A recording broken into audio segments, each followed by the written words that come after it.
për 2000 xhamatli, kjo xhami do të akomodohen dhe do të mund kryen ritualin fetar. Në Gilan po ndërtohen edhe disa objekte të rëndësishme.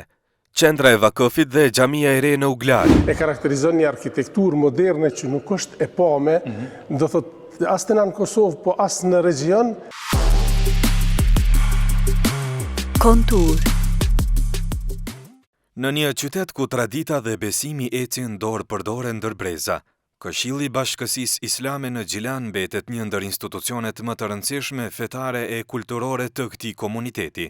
Me rrënjë që shtrihen dekada më parë, ky këshill nuk është vetëm një strukturë administrative, por një shtyllë shpirtërore që ka mbështetur besimtarët musliman në kohë paqeje e trazirash, në ditë festash, por edhe sfida të mëdha historike. Sot, Këshilli i Bashkësisë Islame në Gjilan është një institucion modern, i organizuar, me një rrjet të gjerë xhamish, medresesh, imamësh dhe projekteve humanitare e arsimore, që synojnë jo vetëm të ruajnë trashëgiminë e të parëve, por edhe të përgatitin të rinjt për sfidat e kohës bashkohore. E teksa vitet kalojnë, Gjilani vazhdon të rritet, jo vetëm në numër banorësh, por edhe në nevojat shpirtërore të komunitetit.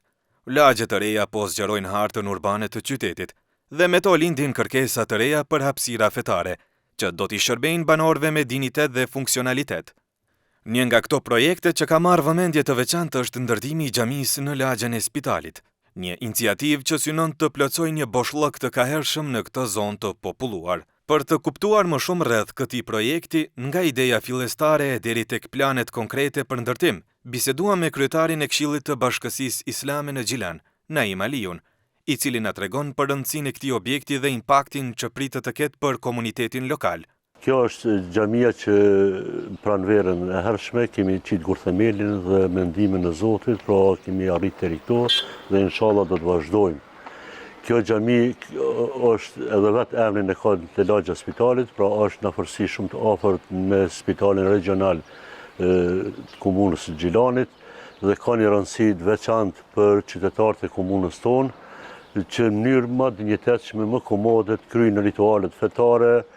Gjithashtu nxënësit, fëmijët tonë marrin mësim besimin në këtë shtëpi të Zotit dhe të kryejnë edhe punë tjera për komunitetin e kësaj lagje ku na tash jetojmë. Po, çfarë e bëri të domosdoshme ndërtimin e kësaj xhamie në këtë lokacion?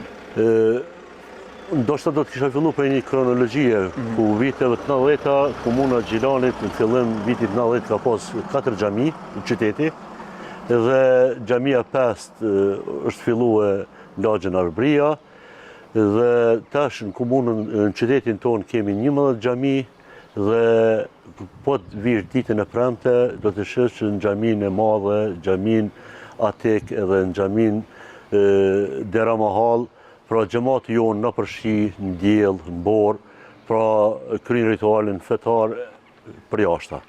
Kështu që kjo ndjen na shtyn që të vazhdojmë ndërtimin e xhamive, për aq sa ka interes dhe ka kërkesa prej xhamatit tonë dhe prej besimtarëve në përgjithësi. Përveç faljes, për çka tjetër do të shërbejë ky objekt? Ky objekt do të shërbejë për mësim besimin për nxënësa, gjithashtu do të kryejë punë tjera për komunitetin, ku do të jenë 2 vende të pritjeve për raste të vdekjeve, do të kryejë edhe punë tjera që i nevojitën dhe shërbejnë xhamatit tonë dhe komunitetit përgjithësi. Ka ndonjë numër sa është kapaciteti i personave që do t'i zërë brenda xhamisë? Pra këto veç kemi paramasat e xhamisë, sipërfaqja e xhamisë është 2077 metra bruto, sipërfaqja e podrumit është 857 metra, sipërfaqja për parking është 400 metra katror, kati apo xhamia poshtë do të jetë 552 metra katror, mafili do të jetë, nga se kjo xhami ka 2 mafila, do të jetë ka 334 metra katror,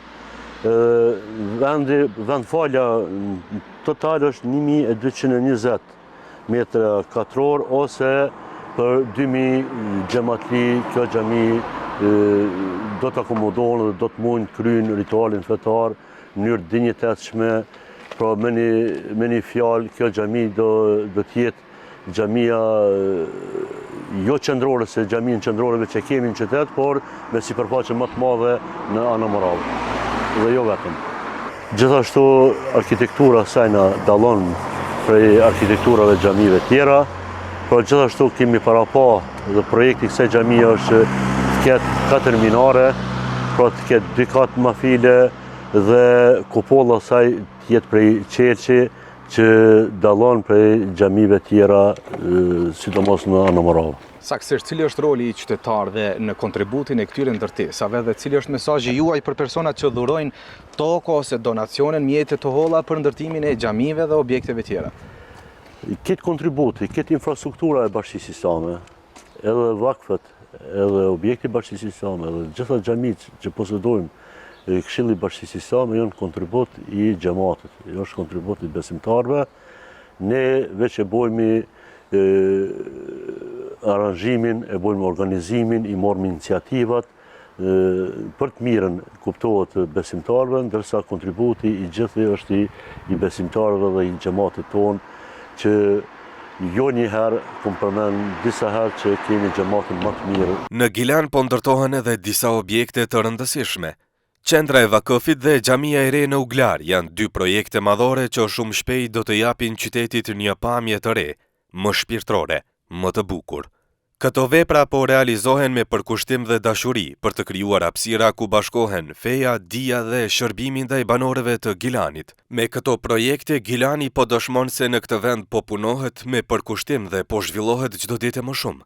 Çdo projekt që ngrihet këtu tregon për vizionin dhe besimin e njerëzve që duan ta shohin qytetin e tyre më të bukur, më të gjallë dhe më të begat. Vizioni për një xhami moderne në zemër të lagjës së spitalit nuk ndalet vetëm te funksioni fetar. Ky projekt është menduar me kujdes për të reflektuar harmoninë mes traditës islame dhe stilit bashkohor të ndërtimit. Një hapësirë që nuk është vetëm vend faljeje, por edhe qendër komunitare, edukative dhe kulturore. Për të kuptuar më mirë konceptin arkitektonik, dizajnin dhe funksionalitetin dhe veçantitë e kësaj xhamie, fjalën ja lëm arkitektit të projektit Muhamet Sadriu, i cili ka sjellë në letër një ide që shumë gjilanas e kanë pritur prej vitesh. Këtu ndodhemi në lagjen e spitalit, ashtu e ka lagja emrin. Kem filluar një ndërtimin e një xhamies, e cila ndodhet në hapësirat përballë Spitalit Regional të Gjilanit. Xhamia është e vendosur në situacionin mes 2 rrugëve dytësore dhe një rrugë që është rrugë kryesore. Hapësira e xhamisë është dikun mbi budrumin e ka 800 metra, 820 metra, etazhin e ka 520 metra, ndërsa mafilet i ka dikun 2 mafile nga 300 metra. 4 orë. Po konteksti lokal, a ka pasur rol në dizajnimin e xhamisë? Gjithsesi, po them, njëni prej arsyeve më të mëdha që u kon këtu ka qenë me u përshtatën hapësirës, që thash është mes 3 rrugëve, një rrugë kryesore dhe 2 rrugëve dytësore, që dyjat janë rrugë që na i thojmë në komunikacion rrugëqore, edhe do thotë është menu mirë, pozita strategjike që prej xhamis kur dalim në minare duket gati apo krejt qytetit. Do thotë është një koncept që jemi mundu me e pas në qendër, që me pas me marrën edhe si simbol të xhamive tjera në Gilan. Do thotë xhamia në podrumi ka 3 hymje. E ka njërën hymje ku është që kjo pjesa këtu ku ka me qenë administrata, bashkë me qëtë pjesën deri këtu, edhe e ka mundësin që përmes minares, hoxha, imami këtu me u lidh pa dal jashtë, me u lidh me pjesën e vet. Do thot pa pas nevojë me u përzi me pjesën tjetër. Një pjesë të një 100 metra katror, ju është nda për komunitetin, për kur ka nevojë për ndaj rast diçka, ku i diun në ndaj pritje, ndaj diçka, do të është nda me këtu për komunitetin këtu. Hymja tjetër është për pjesën e gjinisë feminore, që njëjtë do të është nda me gjitha funksionet, plus e ka një pjesë atje që femrat që dojnë këtu me ardhë, si që punojnë, si që kanë ndaj aktivitet, mujnë me ilona dhe fëmin, është hapësira ku mujnë mu organizu edhe për fëmi. Kjo pjesa këtu që po duket, është pjesa e sanitarjeve, edhe e ndarë, do thotë këtu ndahet. Kjo pjesa këtu është pjesa kryesore, hyrja kryesore për në xhami për nalt. Këtu janë 2 parë shkallë, një parë për gjinin femrore, një parë për gjinin mashkullore, dhe këtu bëhet ndarja në 2 pjesë, në pjesën e femrave dhe në pjesën e e burrave ose të meshkujve. Është në rëndësi me cek që do thotë xhamia i plotson gjitha standardet, i ka banjët në rast nevoje, që dikush ka nevojë me u pastru, i ka toaletin për handicap, për njerëz me nevoja të veçanta në dy anë, si nga ana e femrave, si nga ana e mashkujve. Do thotë është projektu rreth 20 xhami. Që kjo xhamia që tash jemi në to, çka ka diçka të veçantë që ndoshta s'ka këto tjera.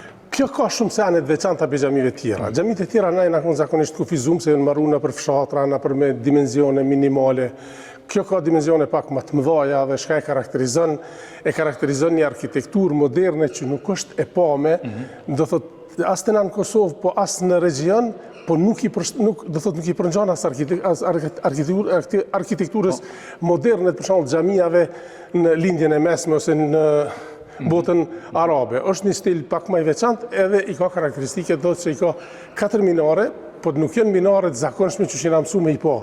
Janë minare pak më specifike, në 2 minare ashensorat shkojnë deri në lartësinë 40 metra, edhe duket krejt pjesa e qytetit. Edhe minaret janë në 3 anë janë të ndriqume janë komplet me qelç, do thotë, edhe duket ato pi tona anëve të qytetit duken minaret, janë pak më specifike. Kjo është ajo më specifike. Sa i përket estetikës, keni menduar diçka për dizajnet, kaligrafinë, këto detajet që ndoshta janë të rëndësishme?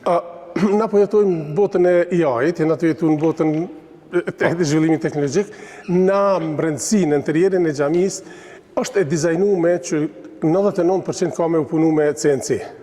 Do të thonë kanë më përdor gjithë kaligrafia e mundshme, gjitha dizajnet që kanë të bëjnë edhe që e karakterizojnë botën islame, po kanë me u punu në CNC, do të thonë nuk kanë me u punu. Edhe ndriçimi është pak më specifik se e ka vetëm një luster qendror, edhe i ka pjesë tjera, i ka të ndryqimin këtë me kësi ndryqim që me thonë LED që pe përdorin tash fjallën LED.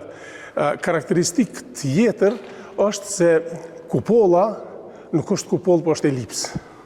Që nuk është në asnjë xhami, nuk është kjo, edhe konstruksioni i kupollës është konstruksion metalik. Edhe është ndarë në 99 pjesë, ku në çdo pjesë ka me qenë nishenuar nga një veçuri, nga një emër i Allahut. Ndërtimi i një xhamie nuk është thjesht ngritje një objekti prej betoni e guri, është ngritje një shtylle shpirtërore që buron nga zemrat dhe duart e atyre që e përjetojnë fenë me devotshmëri e përkushtim. Në historinë tonë, xhamit janë ndërtuar me vakëfe, me donacione, dhunata e sakrifica të besimtarëve që shpesh nuk kanë kërkuar as emër, as lavdi, por vetëm shpërblim hynor. Një brez dhuron për tjetrin, një emanet që kalon nga dora në dorë, nga zemra në zemër. E kështu ndërtohet jo vetëm një xhami, por edhe një komunitet i fortë, i lidhur me besim, me histori dhe me dashuri për vendin.